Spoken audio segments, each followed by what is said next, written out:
premyo pa. Ayan si Trisha, Edward daw for me. Oh my gosh. Naku!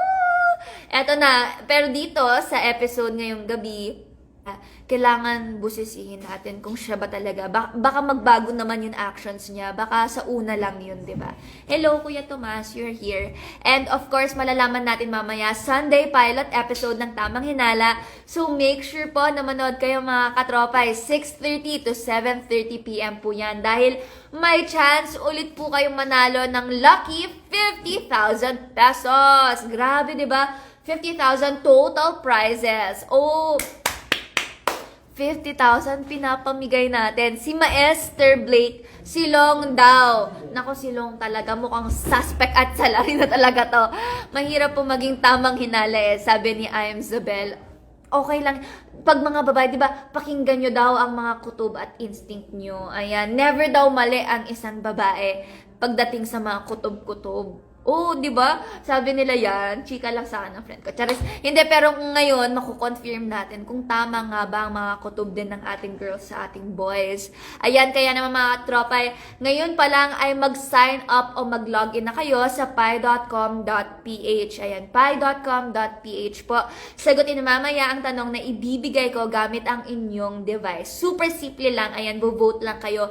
And kung tama ang sagot nyo, may chance po kayong manalo ng papremyo. 500, 1,000, 2,500. Ayan. So, 10 ang mananalo ng 500. 5 naman po ang mananalo ng 1,000. And 2 ang mananalo ng 2,500, guys. Ayan.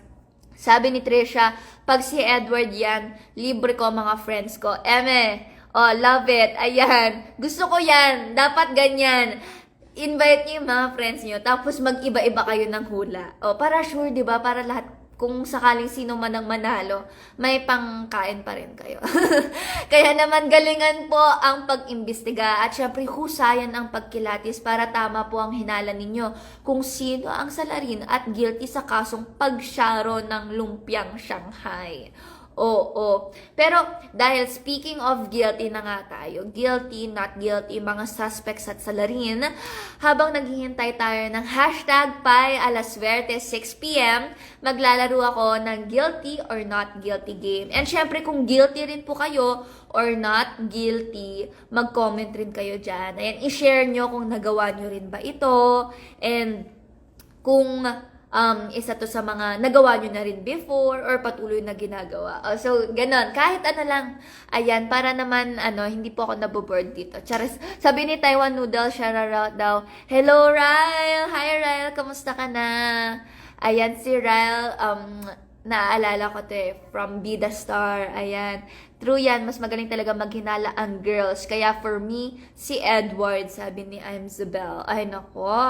Ayan, si Rance, guilty or not guilty. Ayan na nga. Simple lang naman ang mechanic. Sasabihin natin kapag guilty, kapag nagawa na natin or ginagawa. Pag not guilty, hindi natin siya ginagawa. So, unang guilty or not guilty, eto na. Nag-sharon sa handaan. Sino dyan ang nagsya-sharon sa handaan? Ayan, alam nyo ako, ang sagot ko dito. Of course, guilty. Ayan. At saksi dyan ang pie. Naalala ko before, may pakain dito. Inuwi ko talaga yung pizza tsaka pansit. Dapat kasi pizza lang talaga iuuwi ko. Sabi ko, iuwi ko. Pati balot pala ni Ma'am si Jolina na uwi ko.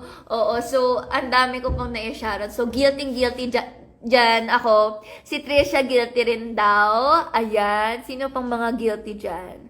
Sabi ni Maester Blake, may pa-clue pa dito sa IG. Wala. Hindi ako magbibigay ng clue, guys. Kasi hindi ko din alam talaga. So, pare-parehas tayo ng kutob dito. Kaya, i-chika nyo sa akin kung anong kutob nyo para mag-confirm tayo. Malay nyo makahelp po ako sa inyo. Ayan. Aba, syempre, guilty din yung iba. Yung iba daw nagdadala pa ng na Tupperware para po sa pagsasharon. In fairness naman sa inyo. Eto na nga, next, mabilis mabudol sa online shopping. Kashing.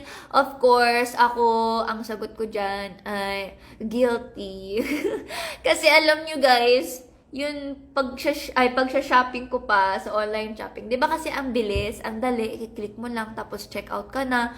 Ayan, si Boss Jomel, guilty din. Si Tresha, guilty ulit. Naku, mukhang madami tayong guilty dito. Kasi, 'di ba, paminsan ang dami ng mga platforms ngayon. So, ang bilis ng mag-check out ng mga kagamitan. Eto, next. Napupuyat kakanood ng movies o series? Anong sagot nyo? Si JM, not guilty. Di ako papabutol sa online shopping. Ayan yung kanina. Eto, may bago na tayo. Napupuyat kakanood ng mga movies, series, mga K-drama, ganyan. Mga mahilig mag-Netflix, Disney, mga ganyan. Oh, sinong guilty? Not guilty daw si Daily Karina. Grabe, thank you Karina, Team Karina for being here. Ayan, guilty din si Trisha, si Burns Faustine, guilty din. Ayan, grabe guys. Totoo, kasi ako, guilty na naman po ako. Parang lahat dito guilty, no?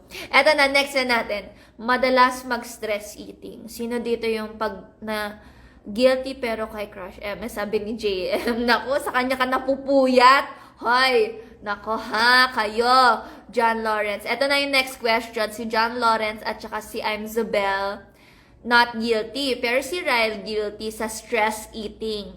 Ako, guilty ulit. Ayan, sabi ni Boss Jumel, super guilty. Si Ryle, guilty rin sila. Ayun, so ako, guilty talaga ako. Paminsan nga umiyak ako kumakain the same time. Buti hindi ako nabibilaukan no, guys. So, okay naman. Eto, guilty or not guilty, mang-stalk sa social media. Ooh, interesting. Sino dito ang nang-stalk kay crush sa social media? O mga ano natin, iniidolo natin sa ibang bansa, ganyan, sinusubaybayan natin. Ako siguro, dito ako, not guilty ako dito.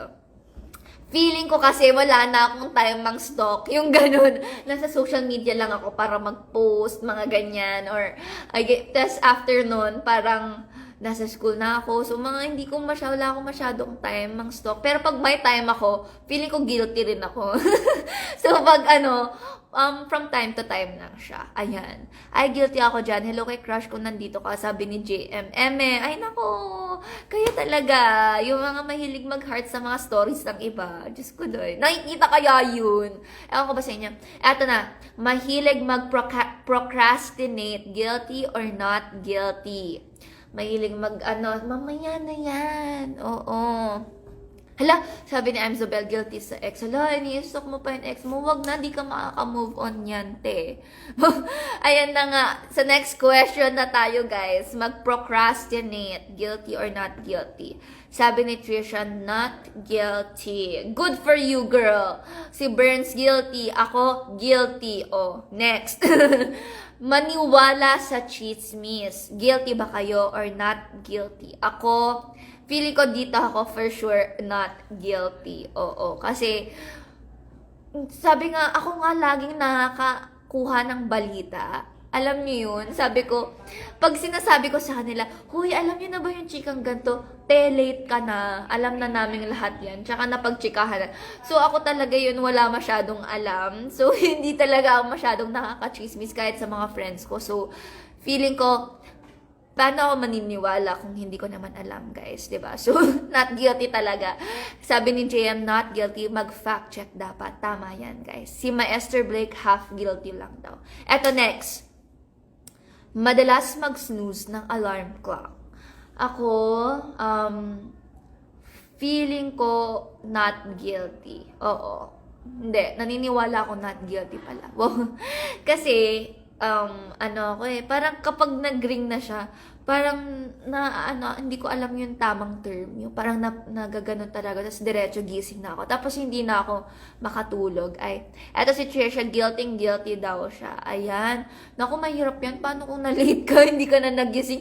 Yun kasi yun, fear ko, yung pag inisnooze ko, baka hindi na syempre, di ba, baka ma-stop mo, tapos di na mag-alarm. Eto next. Mahilig mang-spoil ng partner or jowa. Mahilig dyan magregalo, mang-spoil, mang-baby ng mga tao, mang-baby ng mga hindi naman na baby. Charis, ayan na. Guys, kayo muna, guilty or not guilty? Let's see. Dahil kanina pa kayong hugot na hugot sa pagdating sa mga love life. Ayan, super interested ako sa sagot nyo dito. Guilty or not guilty kayo? Guilty kasi after 15 minutes ng, ay hindi, iba pa to. Guilty kasi love language ko ay giving, sabi ni Trisha. Si JM naman, not guilty, wala pa akong jowa eh. Paano naman sa mga jowa mo before? Yun nang spoil ka ba? Hindi rin naman sa gifts. Paano kung sa acts of service talagang binigay mo talaga lahat? Yung ganun. Talagang inalalayan mo, pinapayungan mo, hinahatid mo, ganun. 'Di ba? Well, ako, si Daily Karina not guilty. Ako, may pagka-guilty ako dito, guys. Parang, kasi, only child ako, tas independent. So, parang, ginagawa ko na lang siya sa ibang tao kasi gusto ko rin gawin nila sa akin. Ganun. So, eto si Zobel. Ako yan last year pero hindi na mauulit. Kimi, hindi natin sure dyan, sis. Sure ka na ba? Si Trisha, nabigyan nga po kita ng gift before. Wow! Talaga? Thank you so much! Kaya iniwan kasi nasobrahan na, sabi ni Master Blake. Ayan na. Thank you so much for more kulitan content like this and other BTS ng Tamang Hinala. Follow us on social media at I Am Pai Official. Ayan po. At dito na po nagtatapos ang ating kwentuhan at kulitan. Pat syempre, don't worry guys dahil makakasama nyo ako ulit mamaya sa Sunday pilot episode ng Tamang Hinala 7:30 p.m. So 1 hour lang po tayo, so sana po ay magkita-kita tayo there. And malalaman na rin natin mamaya kung sino sa 4 na suspects na sina Edward, Tart, Long at Sam ang totoong nag-Sharon ng Shanghai. Oo. Pero before that, magsisimula na rin ang Pai Alas Suerte 6 p.m. Kaya tumutok lang sa Pai dahil maaari po kayong manala ng premyo sa aming mga game shows. Sa Mukhang Perya po, mamaya rin yan 6 p.m. at 9 p.m.